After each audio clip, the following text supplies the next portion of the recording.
Hello दोस्तों, आज हम आशा करते हैं कि आप लोग ठीक ठाक होंगे।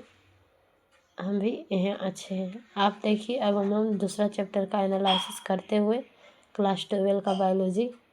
आइए, आप कमेंट कीजिएगा कि लाइव क्लास लेवाना है या रिकॉर्डिंग देना है, तो मैं ऐसे ही करूँगी। तो आइए हम पहला क्वेश्चन से स्टार्ट करते हैं। पुष्पी पादपों में लैंगिक जनन निम्नलिखित में से कौन सा अंग का भाग लेता है? फूल, जड़, तना, पत्ती। तो फूल हो जाएगा। एक प्रारूपी पुष्प में प्रायः कितने प्रकार के पुष्प पत्र होते हैं? ये 4 प्रकार के होते हैं। ये 4 प्रकार के पुष्प प्राय होते हैं। पुष्प कृषि को निम्न में से क्या कहते हैं?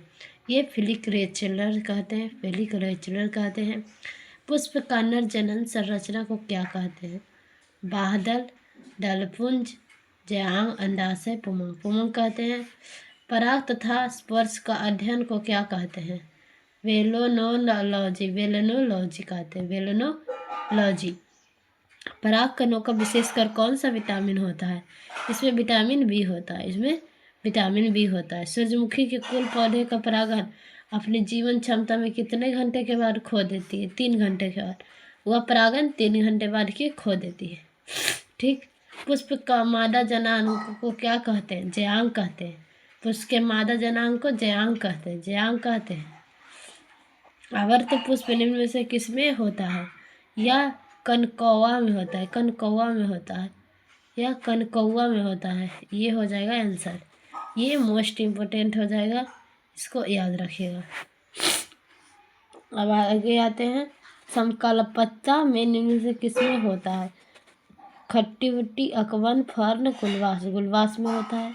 गुलवास रहता है एक टाइप का फ्लावर टाइप सॉरी, उसको आप गूगल पे सर्च करके देख सकते हो। हारकोगेमस पुष्प निम्न में से कौन है? मदार, जंगली मटर, केनीर, गुलाब। तो हो जाएगा मदार। चमगादड़ द्वारा परागण कहलाता है क्रिप्टोरोलोली, क्रिप्टोरोलोली। सेमल किसके द्वारा परागण होता है? चमगादड़ के द्वारा, चमगादड़ के द्वारा। घोड़े द्वारा परागण क्या कहलाता है? मेलकोफिली, मेलकोफिली क्या कहलाता है? मेलकोफिली कहलाता है। अब आगे हम चलते हैं। इनमें से कौन सा नर युग्मक संयोजन करके भ्रूणपोष बनाता है? द्वितीयक केंद्रक, द्वितीयक केंद्रक, द्वितीयक केंद्रक। एंटोफैमिली पर परागण निम्न में से किसके द्वारा होता है? एंटोफैमिली तो कीटो द्वारा, एंटोफैमिली परागण कीटो द्वारा। ओरोनियो फैमिली पर परागण किसके द्वारा होता है? पक्षियों के द्वारा, ओरोनियो फैमिली पर पक्षियों द्वारा। बेलेसेनेरिया किस प्रकार का पर परागण है? जल परागण है। बेलेसेनेरिया जल परागण होता है। एनिमोफिली परागण में से किसके द्वारा होता है? एनिमोफिली वायु द्वारा होता है। वायु परागित पुष्प समानता क्या होते हैं? ये आकर्षक, छोटे, रंगीन, जिसमें ये छोटे और रंगीन तो होते हैं, आकर्षक का तो पता नहीं चींटियों द्वारा परागण को क्या कहते हैं? मार्मिकोफोली, मार्मिकोफोली, मार्मिकोफोली। निषेचन क्या है? अंडा तथा न्यूक्लियस का संयोजन, नर तथा मादा का संयोजन। ऐसे भी याद किया जाता है। ये हमेशा सब्जेक्टिव ऑब्जेक्टिव में आ जाता है, ये भी इम्पोर्टेंट है। द्विनिषेचन का खोज की कौन? नॉस्चिन ने, नॉस्चिन ने, नॉस्चिन। द्विनिषेचन दो और नो, याद रखना। दो का खोज कौन किया? नो किया। तो द्विनिषेचन का खोज नॉस्चिन ने। द्विनिषेचन का अर्थ क्या होता है? एक नर युग्मक तथा दूसरे मादा युग्मक द्वितीय केंद्रक में संलयन। एक नर युग्मक एक मादा युग्मक के संलयन। निषेचन के पश्चात बीजांड परिवर्तित होता है बीज में। निषेचन में बीजांड परिवर्तित होता है बीज में। चिरस्थायी का बाह्यदल निम्न में से किसमें पाया जाता है? बैगन में, बैगन में, बैगन में। युग्मनज क्या है? द्विगुणित, द्विगुणित, द्विगुणित है। युग्मनज क्या है? द्विगुणित है। अब हम आगे चलते हैं। आइए, तो भ्रूणकोश क्या है? यह त्रिगुणित होता है। भ्रूणकोश क्या होता है? त्रिगुणित होता है। केंद्रीय भ्रूणकोश निम्न में से किसमें होता है? नारियल में। केंद्रीय भ्रूणकोश नारियल में होता है। कोशिकीय भ्रूणकोश किसमें होता है? धतुरा में, धतुरा में, धतुरा में। भ्रूणकोश की उत्पत्ति किसमें होती है? गुरुबीजाणु में, गुरुबीजाणु में। इनमें से कौन द्विगुणित है? द्वितीय केंद्र द्विगुणित है। आवृतबीजी पादप बीज का निर्माण द्वितीयक केंद्रक परिवर्तित हो जाता है भ्रूण पोष में परागकोश से भित्ति इनमें से होता है। इंटोगोजियट जाइगेट का भ्रूण बनाने के लिए क्रियाओं को क्या कहते हैं? एम्ब्रियोजनी। भ्रूण पोष विकास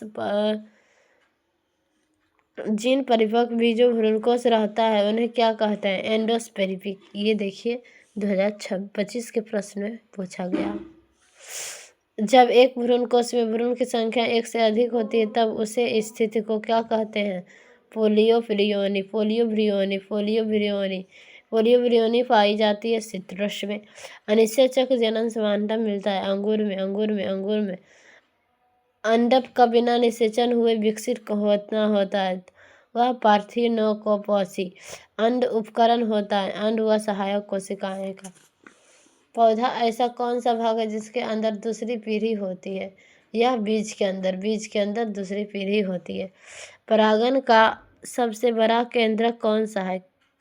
ये हो जाएगा नलिका केंद्र। नलिका निषेचन के बाद फल निर्माण किस में होता है? अंडाशय में।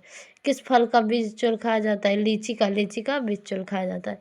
निम्न में से असत्य फल कौन है? पुष्पासन। ये देखिए ये भी बहुत इम्पोर्टेंट है। असत्य फल का उदाहरण निम्न में से कौन है? सेब। सत्य फल का निर्माण अंडाशय से। भ्रूणता सबसे ज्यादा किस में पाया जाता है? जिम्नोस्पर्म में। वह भ्रूणता की खोज सर्वप्रथम किसने की थी? एंटोनी वॉन ल्यूमेनहोक ने। Antonie von Leeuwenhoek. ठीक है, तो आज के लिए इतना ही। अब हम कल करेंगे और कमेंट में बताइएगा आपको कैसी क्लास लगी है। Thank you. और ज़्यादा से ज़्यादा लाइक सब्सक्राइब कमेंट करना ना भूलें। ये हम पूरा चैप्टर एक दिन करके हम पूरा ऑब्जेक्टिव क्लियर आप लोग को कर देंगे, इसलिए हमारे क्लास पे हमेशा जुड़े रहें।